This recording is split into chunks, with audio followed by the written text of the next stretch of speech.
اطلب العلم ولو كان بالصين۔ میرے محترم بزرگوں، اسٹیج پہ تشریف فرما علماء کرام اور دادا محترم، مزید مجلس کے اندر بیٹھے ہوئے عزیز ساتھیوں، یہ اللہ تبارک و تعالیٰ کا کرم ہے،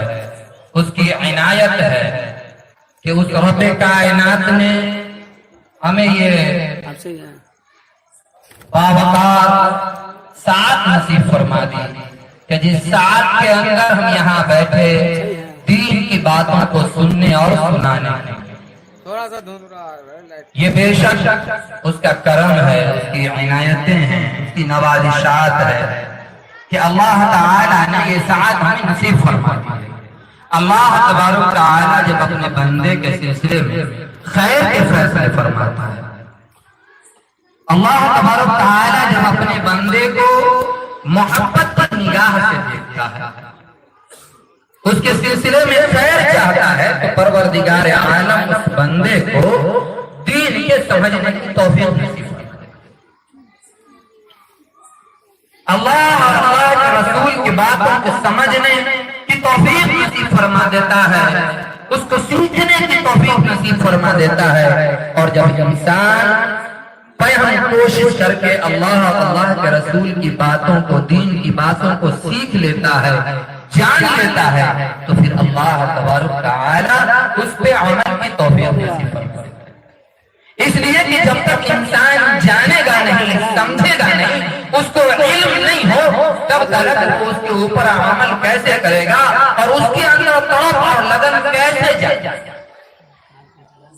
تو جب انسان جانتا ہے، سیکھتا ہے، تو پھر اس کے اندر لگن پیدا ہوتی ہے کہ اس کو میں اپنی زندگی کے اندر لے آؤں، پروے کار جاؤں۔ تو اللہ تبارک تعالی نے ہمیں یہ موقع عنایت کر دیا تاکہ ہم یہاں بیٹھیں اور دین کی باتوں کو سیکھیں، سمجھیں، یہ اس کا کرم ہے، اس کی عنایت ہے۔ ابھی میں نے خطبے کے اندر قرآن مجید کی آیت کریمہ جو ہے وہ تلاوت کی اور آقا نبی صلی اللہ علیہ وسلم کی پیاری سی حدیث تلاوت کی کہ جس کے اندر اللہ تبارک تعالی ارشاد فرماتا ہے اپنے نبی کو مخاطب کر کے،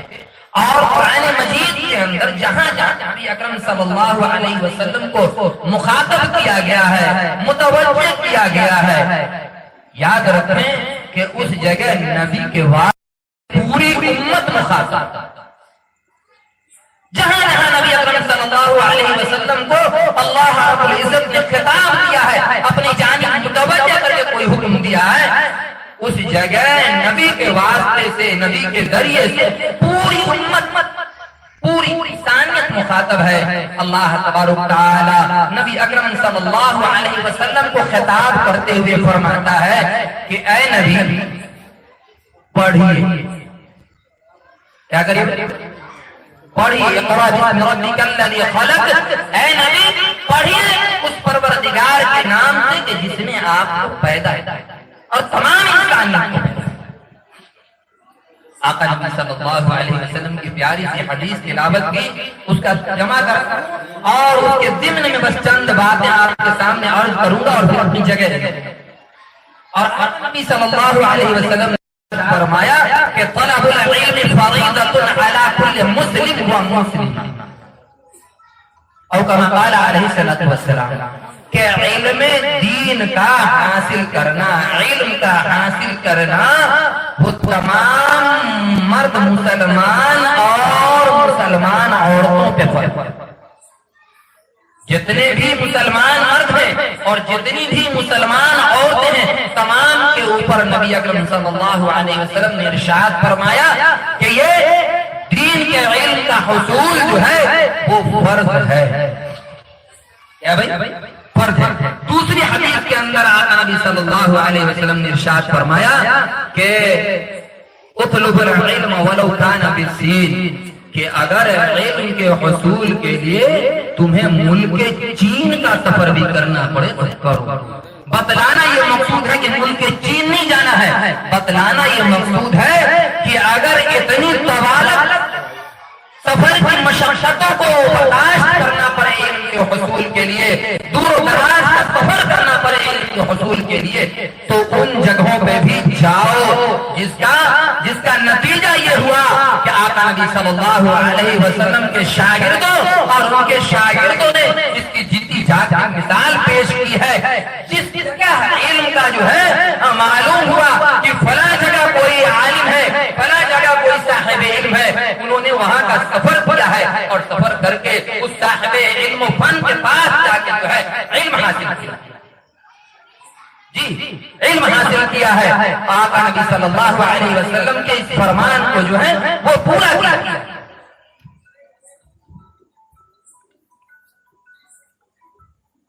آقا نبی صلی اللہ علیہ وسلم کے اس فرمان کو پورا کیا ہے، تو آقا نبی صلی اللہ علیہ وسلم نے کیا فرمایا کہ علم کا حصول مسلمان مرد و عورت پہ فرض ہے۔ اب آئیے ایک نقطے کی بات بتاتا ہوں، جتنا میری ناقص سمجھ میں یہ بات آتی ہے کہ دیکھو ابھی اس سے قبل بھی بات ہو رہی تھی کہ ایمان والوں کے اوپر جو ہے وہ فرض کفایہ ہے۔ یاد رکھیں کہ جہاں لوگ یہ کہتے ہیں کہ علم دین کا حصول فرض ہے، جان رکھے یاد رکھے کہ ہمارے لیے دین کا علم الگ نہیں ہے اور دنیا کا علم الگ نہیں ہے۔ ہمارے یہاں دین و دنیا کا علم جو ہے وہ الگ نہیں ہے۔ یہ دھوکہ ہے ہمارے ساتھ کہ ہم اس دھوکے میں پڑے ہوئے ہیں کہ دین کا علم ہے اور دنیا کا علم الگ ہے۔ اسلام جو ہے وہ اپنے ہر ایک شخص کو باکمال چاہتا ہے، وہ یہ چاہتا ہے کہ اسلام کا ایک ایک ماننے والا باکمال ہو، اس کے اندر تمام خوبیاں جو ہیں وہ رچی اور بسی۔ ایک طبیب ہے، ڈاکٹر ہے، جس نے جو ہے حکمت کو کہا ہے، وہ طبیب ڈاکٹر بنا ہے، تو کیا بتلائیں اگر وہ اللہ اور اللہ کے رسول کے لیے علاج و معالجہ کرتا ہے تو کئی دین کی خدمت نہیں۔ آقا نبی صلی اللہ علیہ وسلم ایک بہترین طبیب تھے، اماں عائشہ ایک بہترین طبیبہ تھی۔ اسلام یہ چاہتا ہے کہ اسلام کے ماننے والوں میں ہر ایک جماعت موجود ہو۔ اسلام یہ چاہتا ہے کہ عالموں کی بھی ایک جماعت، اسلام یہ چاہتا ہے قاریوں کی بھی ایک جماعت موجود ہو، اسلام یہ چاہتا ہے انجینئروں کی بھی ایک جماعت موجود ہو، اسلام یہ چاہتا ہے کہ ڈاکٹروں کی جماعت موجود ہو، اسلام یہ چاہتا ہے کہ سیاستدانوں کی بھی ایک جماعت میں موجود ہو۔ سیاست اسلام سے الگ نہیں ہے، طب اسلام سے الگ نہیں ہے، معماری اسلام سے الگ نہیں ہے۔ اگر کوئی چاہتا ہے کہ یہ چیز الگ ہے اور یہ سمجھتا ہے یہ چیز الگ ہے تو اس کے ناقص عقل کے اندر یہ بات ادھوری ہے۔ اسلام جو ہے ہمارا جو ہر ایک عمل جو ہے وہ اسلامی ہے۔ ہم سوتے ہیں تو ہمارا عمل عبادت ہے، ہم بیٹھتے ہیں ہمارا عمل عبادت ہے، ہم بولتے ہیں ہمارا عمل عبادت ہے۔ ویسے ہی اگر کوئی ڈاکٹر علاج کرتا ہے اور اللہ اور اللہ کے رسول کے احکام کے مطابق کرتا ہے تو یہ اس کا طب اختیار کرنا، اس کے حکمت پہ اختیار کرنا یہ دنیاوی علم نہیں اور دنیاوی عمل نہیں، بلکہ خالص دین کا عمل۔ ایک معمار تعمیرات کے کام کو کرتا ہے، وہ انجینئر ہے، سول ڈرائنگ کا آدمی ہے، لیکن اللہ اور اللہ کے رسول کے لیے کرتا ہے کہ مجھے تعمیرات کرنی ہے کہ ان عمارات سے اللہ اور اللہ کے مخلوق جو ہے وہ مستفید ہوگی اور ایمانداری کے ساتھ کرتا ہے تو یہ خالص دینی۔ اسی لیے جو ہے جب ہم لوگ پڑھتے تھے تو یہ حدیث جب گزری تو شیخ الحدیث صاحب نے پوچھا کہ حضرت والا اچھا یہ بتلائیں کہ اس میں جو بتلایا گیا ہے کہ علم کا حصول فرض ہے تو اس کی کیا نوعیت ہے؟ تو فرمایا کہ علم حصول کی فرضیت کے بارے میں اکابرین اور اسلاف نے لکھا ہے کہ طلب علم حال فرض عین ہے۔ کیا ہے؟ طلب علم حال فرض عین ہے، یعنی حالات کے اعتبار سے علم کا حصول فرض ہے۔ ایک شخص یہ چاہتا ہے کہ مجھے امامت کرنی ہے، ایک شخص شخص کے لیے درس و تدریس ٹیچنگ کے علوم کو جاننا یہ اس کے اوپر فرض عین ہے، امامت کے علوم کو جاننا یہ اس کے اوپر فرض عین ہے۔ اور ایک شخص یہ چاہتا ہے کہ مجھے سیاست کے میدان میں اترنا ہے تو اللہ کے رسول صلی اللہ علیہ وسلم نے اور صحابہ کرام نے کیسے سیاست کی ہے، کیسے حکومت کی ہے، سیاست کے ان علوم کا جاننا اس کے اوپر فرض عین ہے۔ ایک شخص چاہتا ہے کہ طب کے میدان میں مجھے اترنا ہے، مجھے ڈاکٹری کرنی ہے تو اللہ کے رسول صلی اللہ علیہ وسلم کا طریقہ اور سنت طب کے سلسلے میں کیا ہے اس کا جاننا اس ڈاکٹر کے لیے جو ہے وہ فرض عین ہے۔ تو جب ڈاکٹر کے لیے اس علم کا حصول اور جاننا فرض عین ہے تو یہ دنیا کہاں سے ہوا، یہ تو دین ہے۔ ایک شخص معمار بننا چاہتا ہے تو اللہ کے رسول صلی اللہ علیہ وسلم اور صحابہ کرام کا کیا طرز عمل ہے اس معمار کے لیے جاننا یہ فرض عین ہے۔ ایک شخص تاجر بننا چاہتا ہے، فرمایا کہ اللہ کے رسول صلی اللہ علیہ وسلم نے تجارت کیسے کی ہے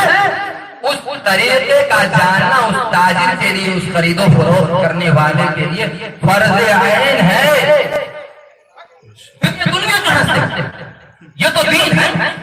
اگر وہ شخص اللہ کے رسول کے احکام کے مطابق تجارت کرتا ہے، مال کے اندر جو ہے وہ نفس کو چھپاتا نہیں ہے اور وزن کے اندر برابری کا جو ہے وہ معاملہ کرتا ہے تو ایسے شخص کے لیے جو ہے حکم ہوا ہے کہ ایسا تاجر کل محشر کے میدان میں جو ہے محشر کے میدان میں انبیاء اور اولیاء کی صف میں کھڑا ہوگا۔ پھر یہ دنیا کہاں سے ہے، یہ تو دین ہے۔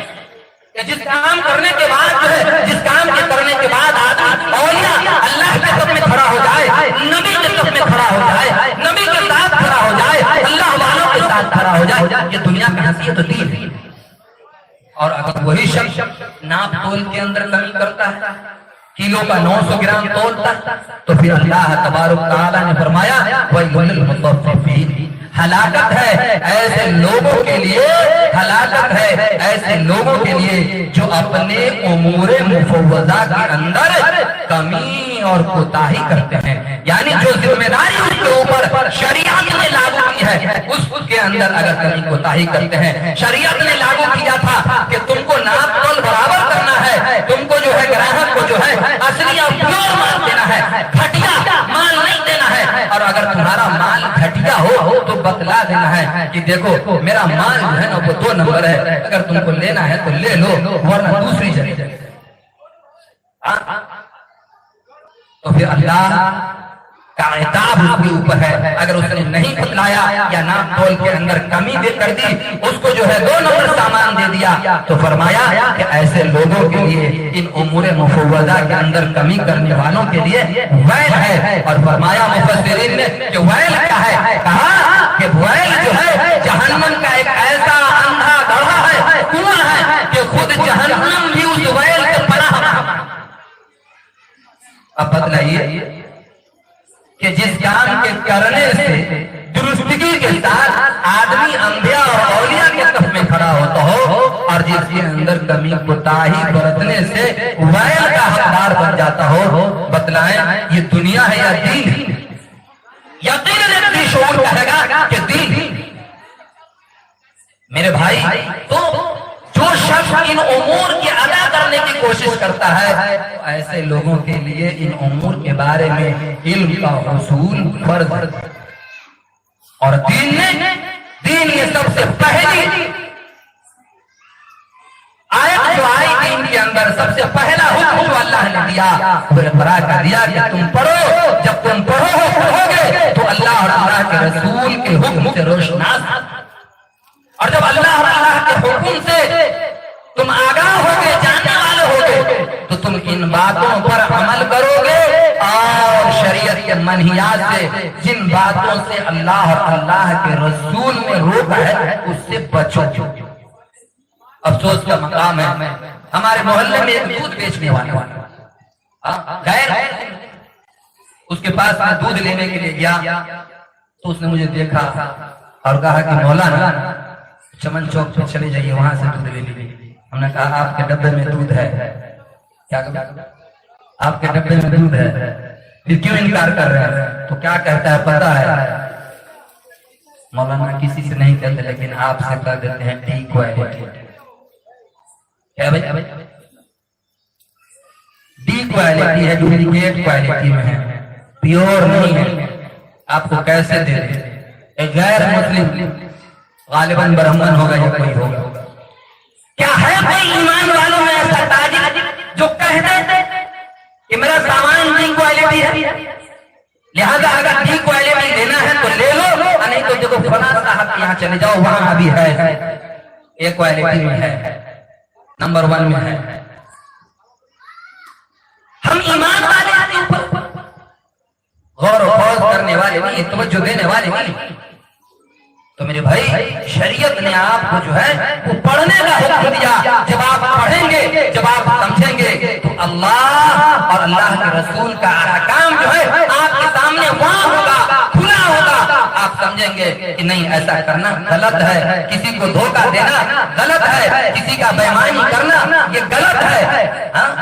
اور جب آپ سمجھیں گے کہ ان باتوں کا کرنا کاری ثواب ہے, اللہ اور اللہ کے رسول نے کرنے کا حکم دیا ہے, تو اس پر عمل پیرا ہونے کی کوشش کریں.